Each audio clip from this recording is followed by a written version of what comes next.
Morning, everybody, and welcome to the Animal Care Wednesday webinar. I'm Heidi Carroll. I'm SDSU Extension Livestock Stewardship Field Specialist and Beef Quality Assurance Coordinator in South Dakota. Animal Care Wednesday webinars are a collaboration between Iowa, Missouri, and South Dakota Extension and 4-H professionals. A couple of housekeeping items that we're going to do here quick before I introduce today's speaker. Hopefully you've had a chance to test your audio. Please use the chat box if you're having any issues that you can find at the bottom of your screen. We will also be using the chat box for questions, and you can type those at any time that you think of those questions, and we'll address those at the end of the presentation. We're going to record today's webinar, and that webinar will be posted to our YouTube channel, and I posted that link in the chat box for you as well. So hopefully you get a chance to subscribe there and you'll get the notifications when the new recordings are posted. Looks like we've got a good group on today, so I want to be respectful of everybody's time. So I'm going to go ahead and introduce our speaker for today. Today we have Andy Jensen. He's going to talk on the topic kind of a brief introduction to small animal projects as they pertain to youth projects. And I'll let Andy kind of give a little bit of an introduction to himself. He wears quite a few hats and has a lot of good background on this topic. So without further ado, take it away, Andy. Thanks, Heidi. Yes, like Heidi said, my name is Andy Jensen. I am a high school ag teacher. I am vice president of the South Dakota Rabbit Breeders Association. I also sit on the South Dakota 4-H Rabbit Project Committee, as well as a bunch of other things in my life as well. So being a true ag teacher, we're going to talk about some objectives of our day. We're going to talk about the overview of rabbit and poultry projects. Rabbit project is something that's very near and dear to my heart. We're going to talk about feed and care, biosecurity. We'll touch on companion animals because there isn't much to setting that up. And then we will also answer any questions you might have. So just like in my ag class, I like to do some fun facts. So fun fact number 1 is rabbits are born without hair and their eyes are closed, and it takes about 14 days for them to open their eyes and get hair. And then a chicken lays an egg every 24 to 26 hours. And that's always a fun one to share with my students. So who am I? Well, like I said, I'm a high school ag teacher in Chester. I grew up in southeast South Dakota on a small family farm where my family let me raise just about anything, and that's where I really fell in love with the rabbit project. I currently raise Dutch and Polish rabbits. I am a member of the American Rabbit Breeders Association, as well as the South Dakota Rabbit Breeders Association and the National Dutch Club. In my spare time, I like to travel around and judge rabbits and poultry and companion animals at Achievement Days. It's been a really, really fun and interesting fall for that. Like I said, I'm the vice president of the South Dakota Rabbit Breeders Association. I'm also the youth coordinator, so I coordinate all the youth activities for the like our South Dakota Rabbit Youth. So it could be rabbit judging, rabbit skillathon, showmanship, and then they do a royalty contest towards the end of the year. And then I also sit on the rabbit and dairy goat 4-H committees for the state of South Dakota. That's been a really, really fun one, and it's really nice to bridge that gap between the Rabbit Breeders Association and South Dakota 4-H. So there's just some pictures of a little bit of me. So I always start off with asking kids and even parents and grandparents or guardians, whoever is going to be helping with this project, what is the goal of your project? And that really kind of dictates how your project's going to go throughout the whole time that you have it. So for instance, many rabbit project kids will purchase rabbits in the spring. They will raise them through the summer. They'll get them to the state fair, and then at state fair, they'll sell them so they don't have to overwinter them. Versus me, I raise and breed and sell rabbits continuously. So it seems like every 2 to 4 weeks we have a new batch of rabbits coming through our barn. And so it's really the when you start thinking about these projects, it should be, what is your goal going to be? And of course, like in life, our goals can certainly change. And so that's something to keep in mind too.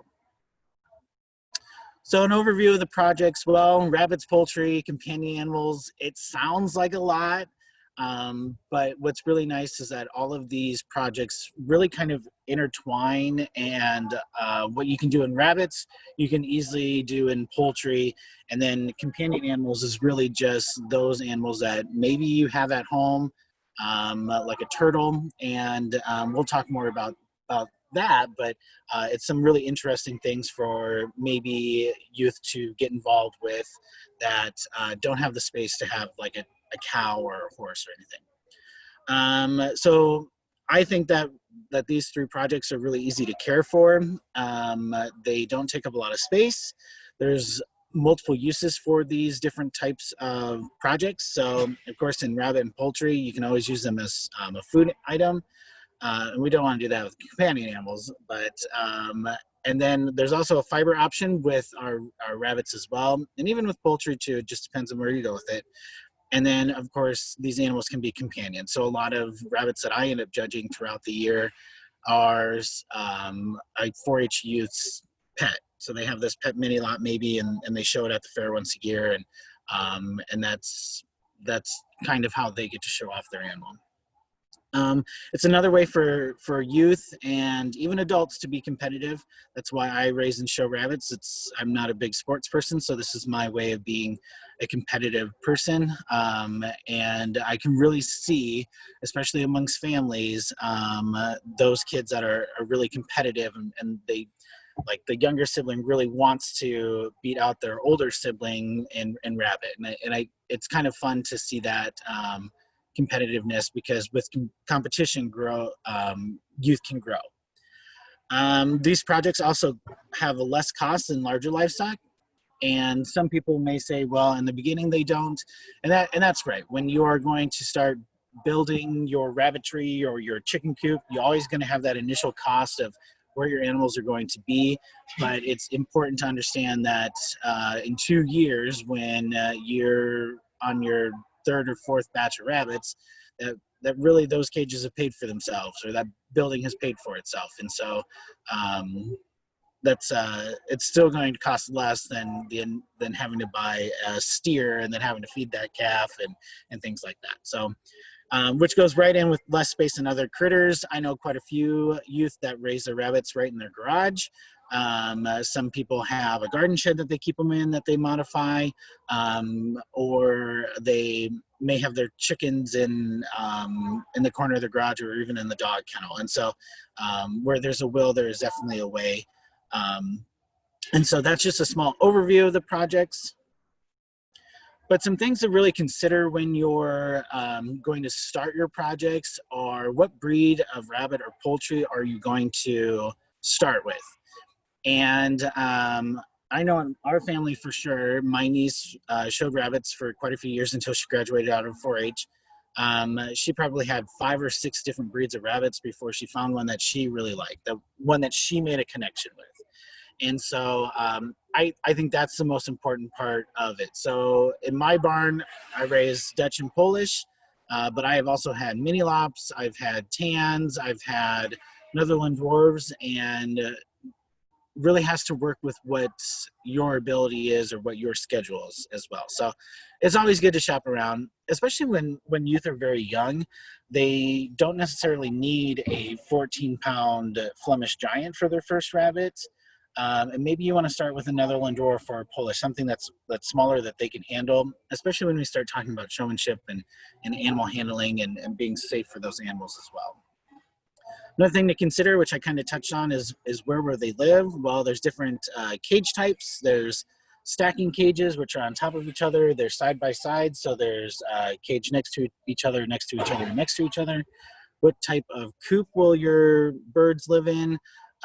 Thinking about companion animals, what are their cage requirements, and things like that. So where will they live is always a really good question.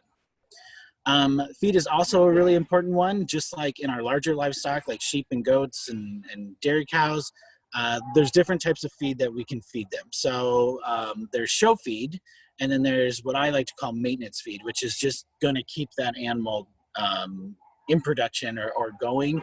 And so a lot of people will feed their show rabbits or poultry a show feed, and then when their show season is done or they're retired out of their show string, they go towards that more of a maintenance feed. And so there are a lot of different feed companies that produce both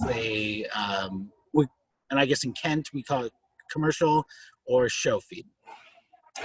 There's extra equipment that maybe you might need for our long-haired fleece-type rabbits or wooled rabbits. You may need a blower. Of course, brushes and a grooming stand are always really good to have. Even for poultry, grooming stands can be quite handy.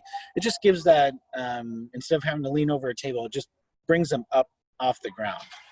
And then carriers, and I'm going to talk about carriers in a little bit as well. Other equipment that you might need, and I don't suggest going out and buying a rabbit tattoo, either a clamp or a pen until you're really into the project, just because that is a really big expense. I believe that mine costs right around $100, and I have to order new needles a couple times a year, and so that's just another expense. But if you're only having 1 or 2 rabbits, find yourself a rabbit breeder, and usually they will tattoo them for little to no cost. In our poultry, we need to have leg bands on them, and so usually you can get that through your extension office. I know that ours typically sells leg bands for like at cost. And what are some other items that you might need? Well, it really kind of depends on the goal of your project. If your goal is to just show your project 1 year, then your initial things that you might need are going to be a lot less than maybe you're going to raise your Rhode Island Reds. First year, you're going to show them 4-H or FFA, and then the next year, you're going to try and hatch some of those birds out. So then again, what are your goals? Well, it could be showing, breeding. Maybe you're going to sell some. The pet market is a really big one as well. And that really kind of depends on the breed too. I know that Dutch are not a very easy rabbit to sell on the pet market, but if mini lops or Holland lops, they are actually really easy to sell because everyone loves a cute little floppy-eared rabbit. So when we talk about the selection of breeds, we're fortunate enough that both the American Poultry Association and the American Rabbit Breeders Associations both have standards of perfection. And what that is it highlights every single breed and what is looked for to be the most perfect animal within that breed. And it's broken down, for instance, Dutch, it breaks every single part of that animal down. So it talks about the head, the ears, the type, which is how their body is, their markings, because Dutch is a marked breed. And it assigns a point value that equals 100, because 100% is perfect. And so that's really when we judge, that's what we look for. So what I always tell kids and parents that are at shows, take a picture of the standard and study it, because that's really going to be what is going to tell you what to look for in an animal. And of course, it comes with practice as well. That's kind of the blessing with me being able to go out and judge, is that we can help youth going to help select their animals. But I know a lot of extension offices have both of these. The new rabbit standard will actually be coming out in 2021. And I'm not sure when the next poultry one is, what their kind of years are. The other really great one is to find breed association websites. It's just as simple as Googling the American Lionhead Association and finding their official website. And usually every breed will have their breed standard somewhere on their page. It's just finding it that can be kind of the task. One thing that I always tell people is to buy the best quality rabbit or poultry that you can afford at that time. Just know that a $200 rabbit or $200 chicken doesn't equal all the time that it's going to be show quality. I know quite a few people, myself included, that have done really well with a $20 rabbit. And so buy the best quality at that time. Another thing to do is really shop around and don't settle for anything less than what is going to be the very best. It will take a lot longer, especially if you're going to breed these animals, to create something that is closer to being in that standard of perfection than it will be if you take and purchase some really good animals. Now, disclaimer, that doesn't necessarily mean that that two really great rabbits will just produce really great rabbits. They can produce some really, to put it frankly, junk as well. And I've had that happen. So it's just getting to know the standard and getting to know what you're looking for as a breeder and a producer. Now, it's also really good to ask questions, especially if the breeder, if you go to a show, sometimes we get pretty busy, so we don't necessarily get to have that one-on-one topic or conversation about the breed and everything. But what I always tell people is if the breeder doesn't want to answer your questions, either over social media, over a text message, or even face-to-face, then just walk away, because that's kind of a red flag in my book that that something is going to be off. It's always good to see pedigrees. Not every breeder will have a pedigree for their rabbits, or even poultry. Sometimes it's just right up here in our heads, and so we just kind of know where they go and everything. But pedigrees kind of help you see, like, for instance, certain colors shouldn't be bred to other colors because then they can form weird colors. But then in some breeds, it doesn't really matter what color you breed to what color, because you're going to get whatever that genetic outcome will be. And of course, examine rabbit and poultry from the nose to the tail. Look for really obvious disqualifications, like broken toes, broken toenails, or missing toes or toenails. We've had that happen. Crooked beaks, bad teeth, white where there shouldn't be white. In rabbits, we have both brokens and solids, and even in poultry, I guess you can call it a broken or solid, but it's more of a mottled color. And if there's white where it should be a full solid color, you stay away. That's just an issue that will come back to bite you on the show table later. Feed and water well, super important. I always like to, from what I know from a lot of kids, is that sometimes they have larger livestock projects as well. And so I always tell them that they should be treating their rabbits or their poultry just like those large projects, and that they should have fresh water every single day. Those crocks or bottles should have new fresh water every single day, because that's going to be the number one thing to keep those animals eating, to keep them growing, to keep them fresh, to keep them healthy. And so if they don't have fresh water every day, then they can go off feed. Something to think about, especially on the rabbit side, and I guess even in poultry too, there's water bottles, there's water crocks, or there's a water system. And so water crock, I like water crocks because I can gauge how much water my rabbit is drinking versus on the bottle. Sometimes it's hard for them to, it's harder for me to understand how much they're drinking, especially if the bottle has a leak too.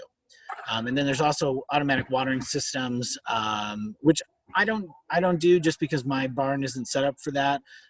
But there's, like I said, there's pros and cons of each thing. So sometimes they are really good to have, and then sometimes it's just a lot more work.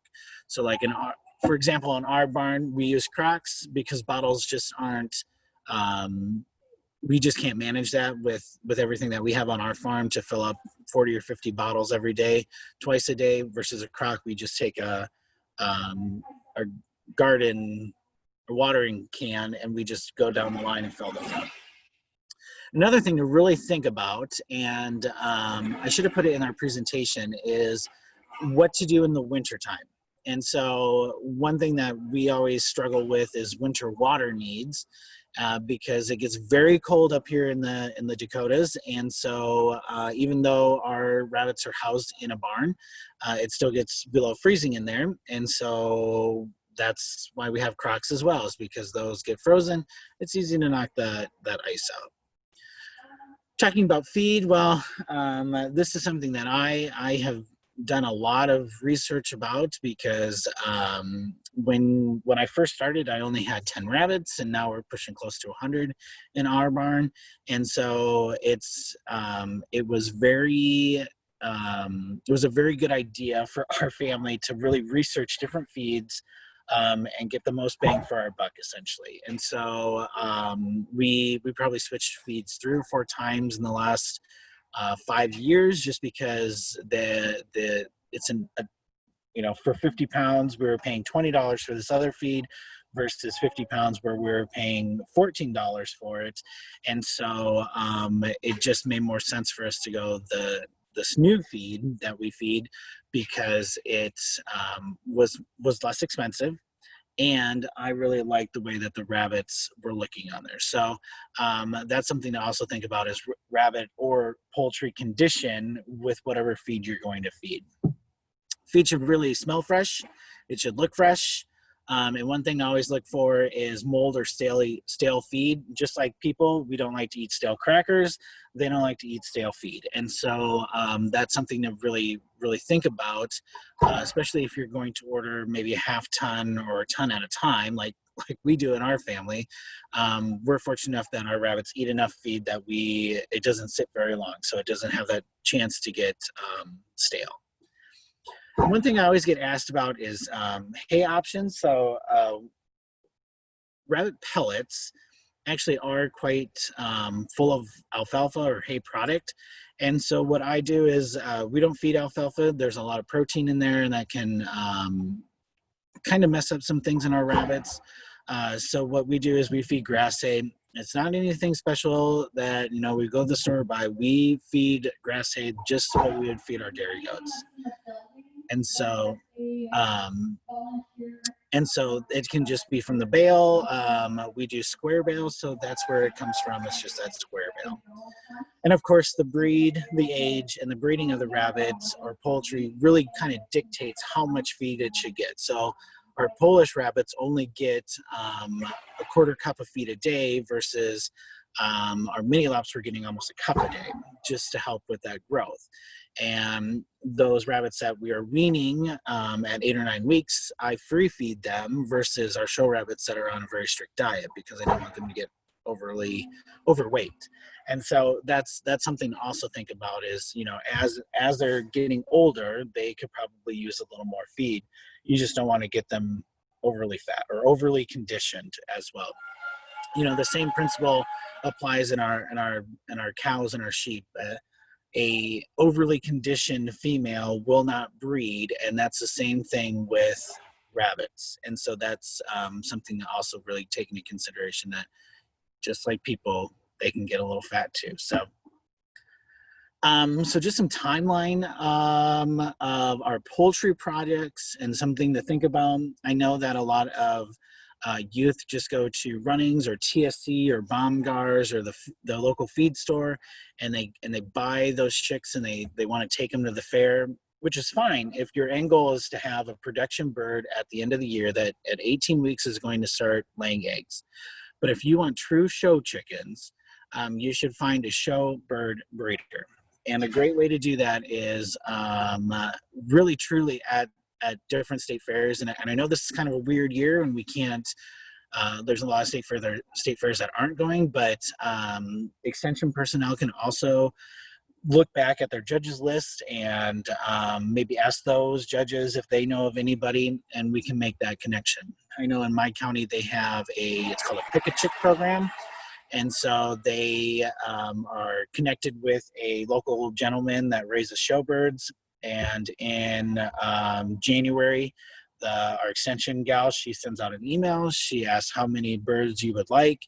And then the breeder tries to make that happen for you. And it's usually a mix. And it's been a really successful program for our county.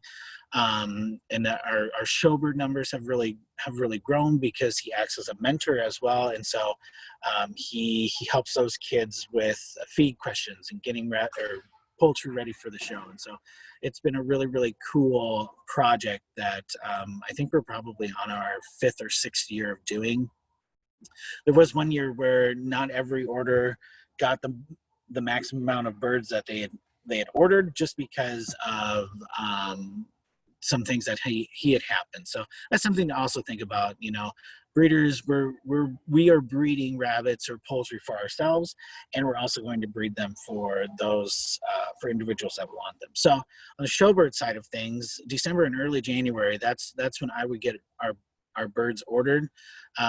Waterfowl, it's typically later in the year, in March and April, because waterfowl don't typically start laying until then. Or they don't really start hatching till then. But chickens, we can really kind of trick them into thinking that our days are getting longer with sunlight. And then in January, February, we're going to pick them up and we're going to start feeding them. And of course, you should start feeding them as soon as you get home and start growing them, keep them warm. And as I always tell the kids, just love them, because they're going to grow better than if you just kind of throw them out in the barn and forget about them.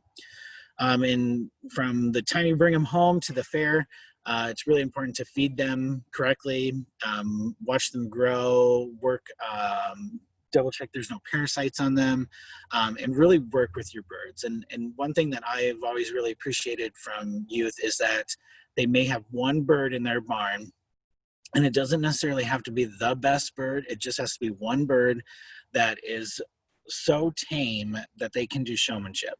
Because nothing is worse than doing showmanship with your chicken and it's flapping its wings and it really doesn't understand why you're rotating your bird or why you're opening those wings or why you're examining the head. But a bird that has been worked with and knows that it is safe in your hands really can set kids apart in showmanship. And then, of course, post-fair, what are you going to do with your projects? Are you going to sell them? Are you going to keep them? Are you going to breed them? Or are you going to eat them? Again, that goes back to what is your goal with your project? So a timeline of the rabbit project, it's a little different than poultry, mostly because so many rabbit breeders breed for shows. So for instance, like way back in the spring, my goal was to have rabbits ready for the South Dakota State Fair. And so I bred 30 days prior to the day that I would want those kits to be born. And so it seems like every month we're having a new set, because the next month there's going to be another show, and in 2 months we're going to have our state show. And so what we're doing is we're trying to breed for junior rabbits that are going to be in their prime. So they have beautiful fur, they have really great bodies, they have pretty much everything it takes. They're super fresh to the touch. And so that's kind of what we do as breeders. So throughout the year, there are rabbits, and really good rabbits, that are typically for sale. And so the only stipulation is going to be when the project has to be registered with the 4-H program. And that's different with every state as well. So rabbits can really be shown at any age, but juniors, which are about that 6 month and under range, anywhere between 12 weeks to 6 months, they're probably going to be the best. Once we get past that and we get in our seniors, you can have younger seniors, but once they get to be about a year old or more, you really have to work at getting their condition in check every year. Can it be done? Of course, yeah, absolutely. It's totally on how you manage a project. Sometimes it's just easier to turn them into a brood animal and try and create your own show line. Something to think about. So in the spring, there's a lot of spring litters. One thing that I would suggest is to make connections with a rabbit breeder prior to. Sometimes you can luck out in April and May, late April, and sometimes like even in late May, right before the deadline, and they'll have something for sale.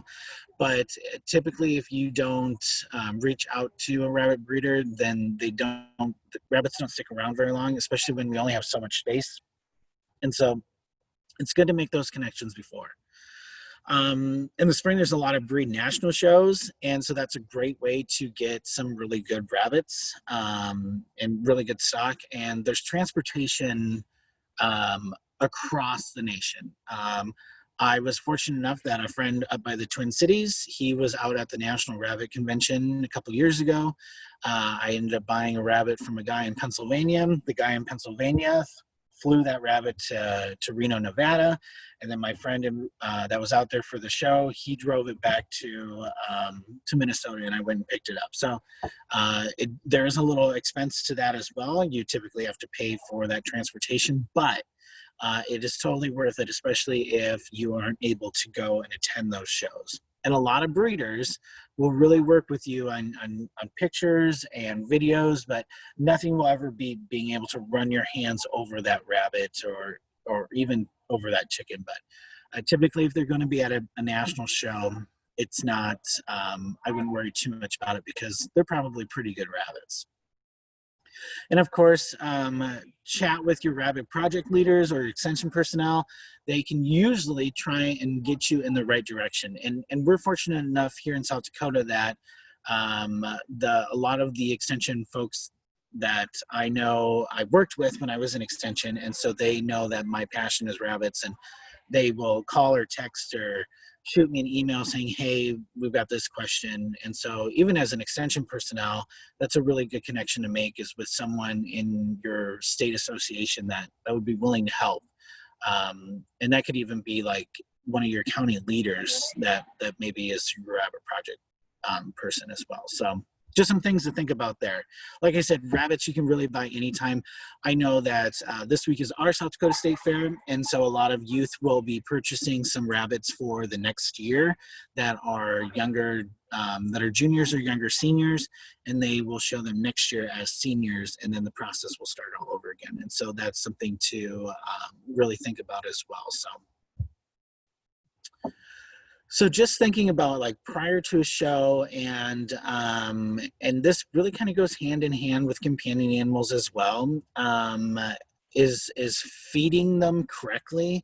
You don't want to switch feeds 2 weeks before the show, because that can really upset their digestive system. They can go off feed, they can stop eating, they lose their body condition. And so that's just something that you don't want to do. So make sure you have a good feeding program in place, a couple months, at least 8 to 10 weeks before you are your first show. And that'll help with your fur and your condition and your feathers and everything. One thing that I don't have on here is that your show critters should not be out in the sunlight. So that goes with your area that where you're going to keep them. The sun does a lot of bleaching to feathers and fur.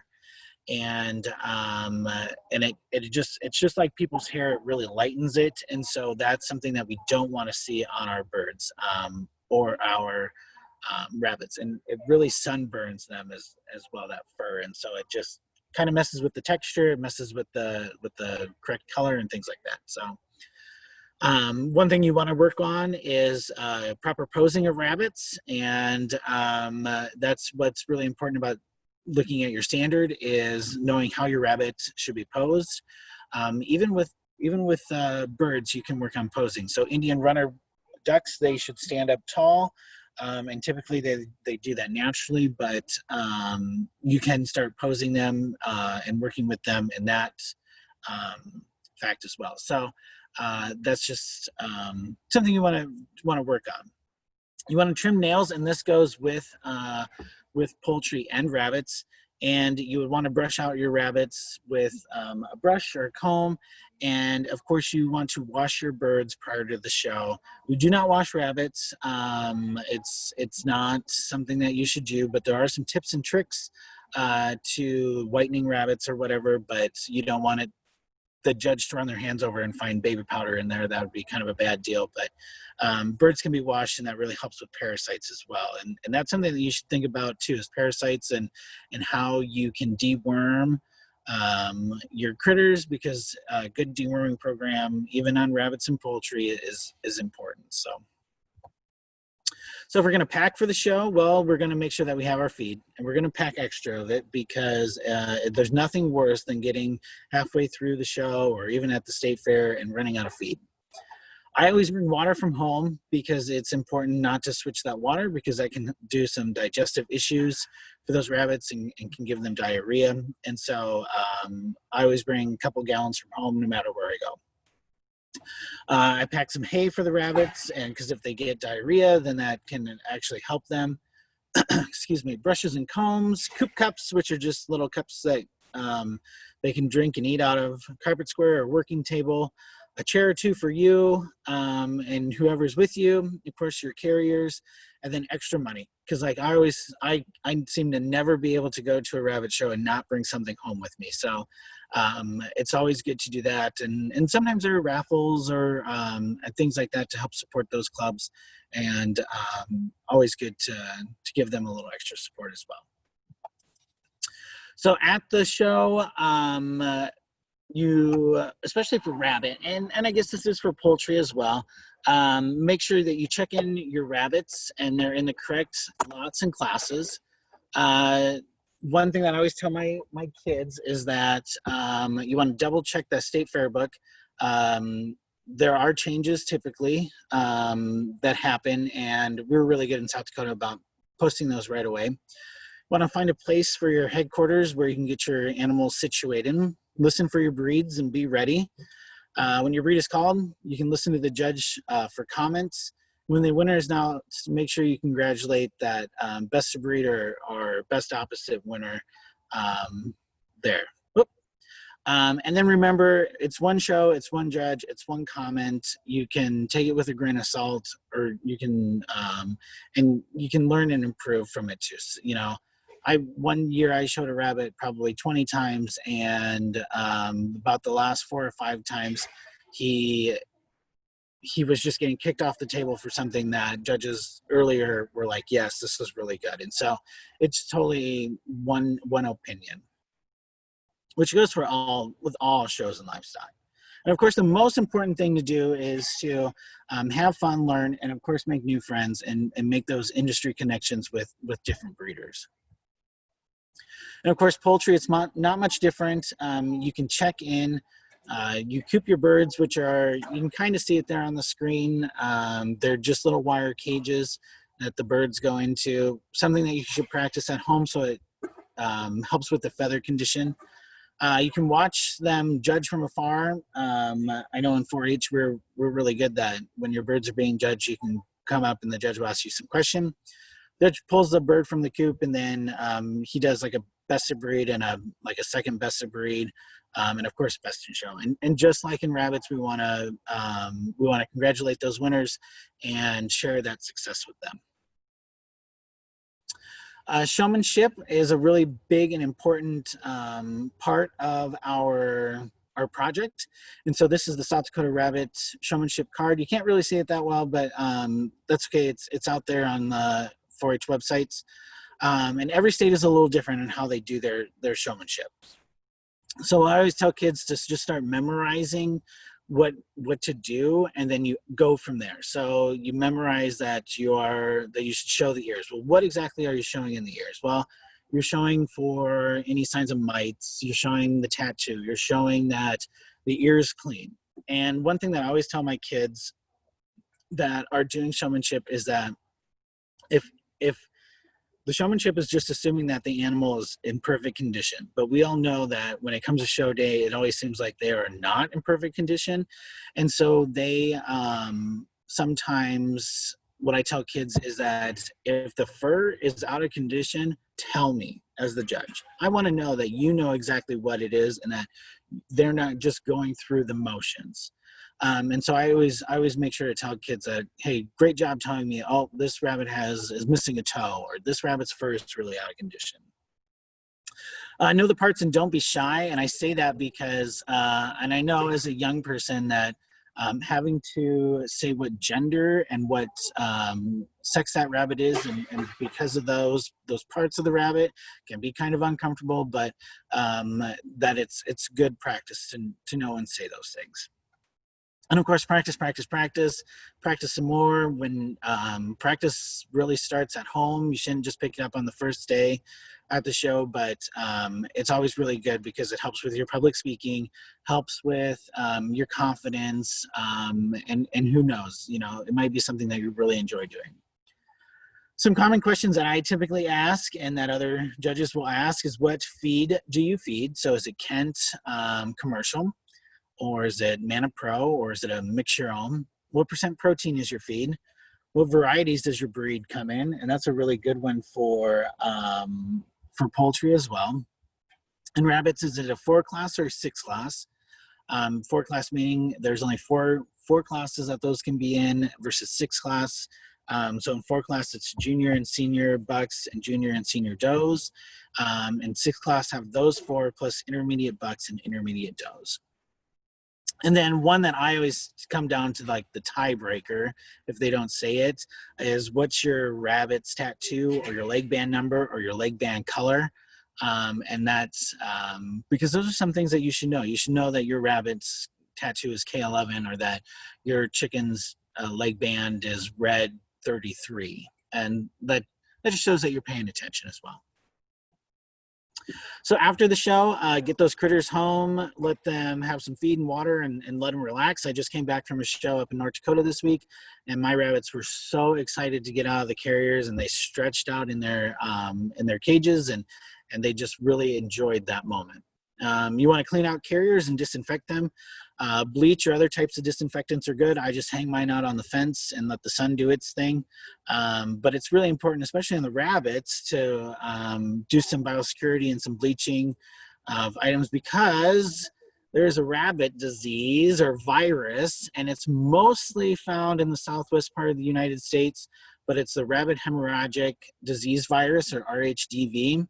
And it's not really a new virus, but it's not really an old virus.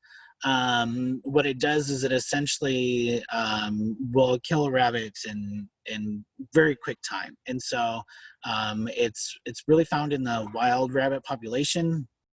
And then what happens is the wild rabbit either comes into contact with your barn, or you can even get it on your clothes or your shoes before you enter the barn, and then it spreads to your rabbit barn. And so it is highly contagious.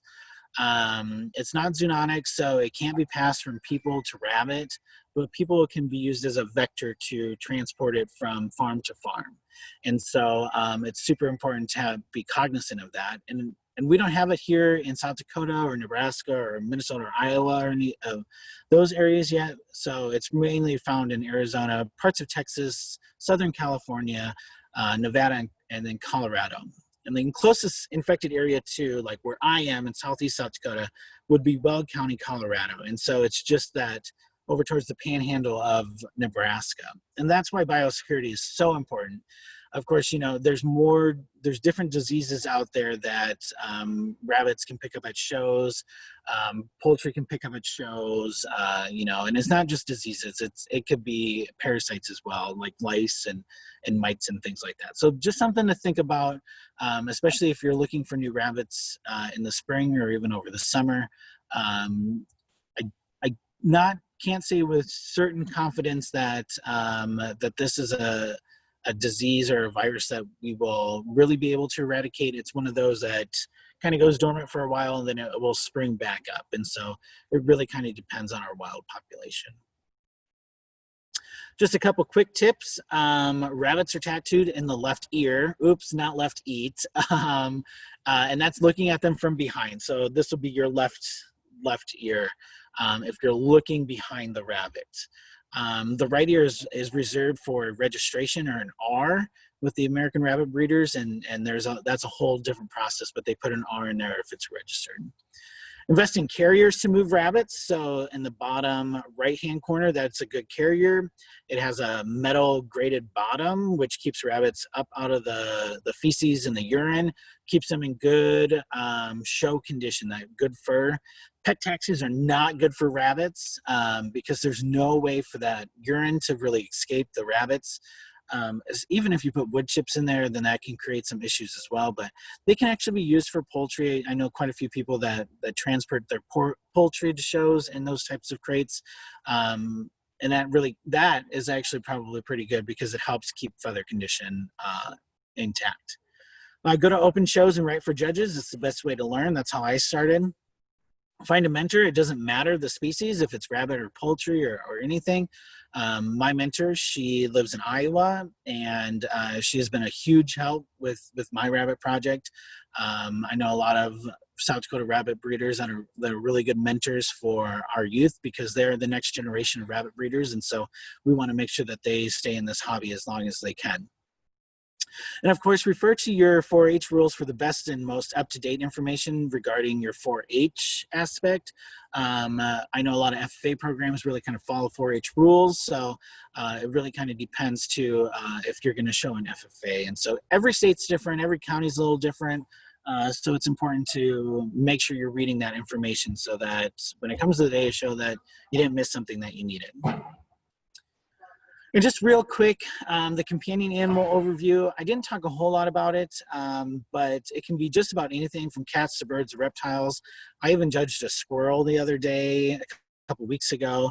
And what it really is just a presentation about how to take care of their animal. So what does it eat? Where does it live? How do you exercise it and things like that. And it really shows the knowledge about the project. It's a really great place for any rabbit that might have a disqualification that really is a companion animal.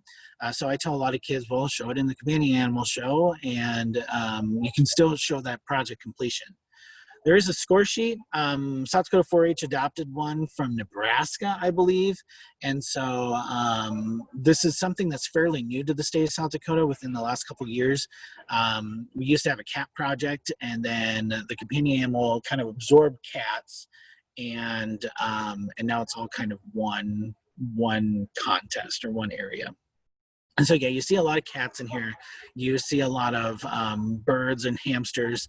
And I don't know if dogs can be allowed in here because there is a dog project, but that would be something to ask your local 4-H person.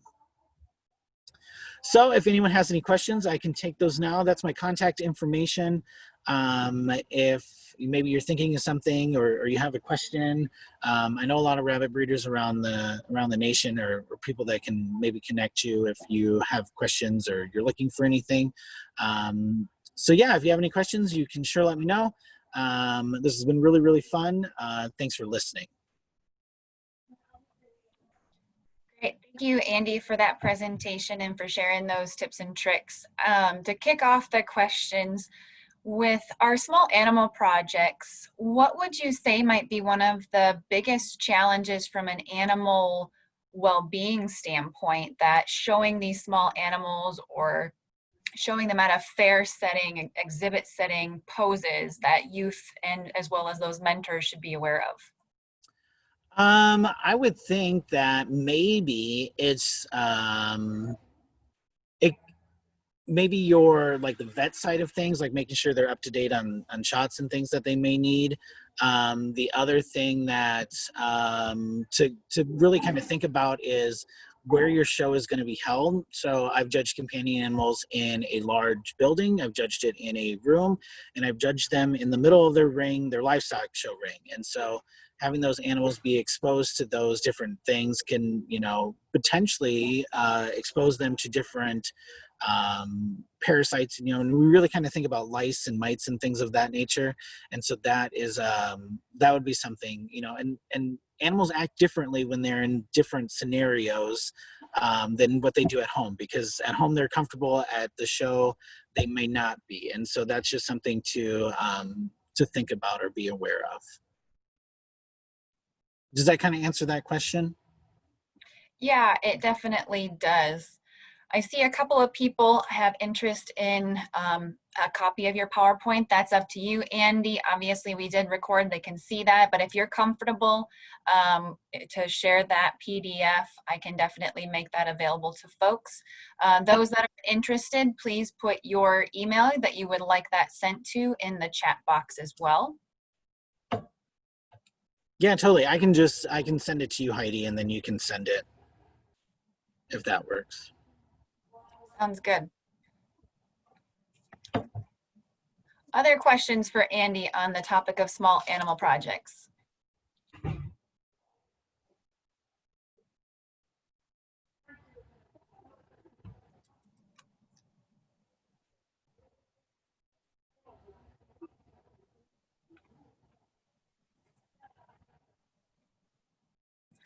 Not seeing any in the chat. So with that, go ahead and take time to quickly fill out those poll questions that you see on the screen. as well as mark your date for December 2nd at 11 Central Time will be the last 2020 Animal Care Wednesday webinar. We're going to have a focus on show kid and lamb diets, and we'll have Ms. Susan Schoenen from the University of Maryland to be able to present that and answer the questions about show and lamb kid diets.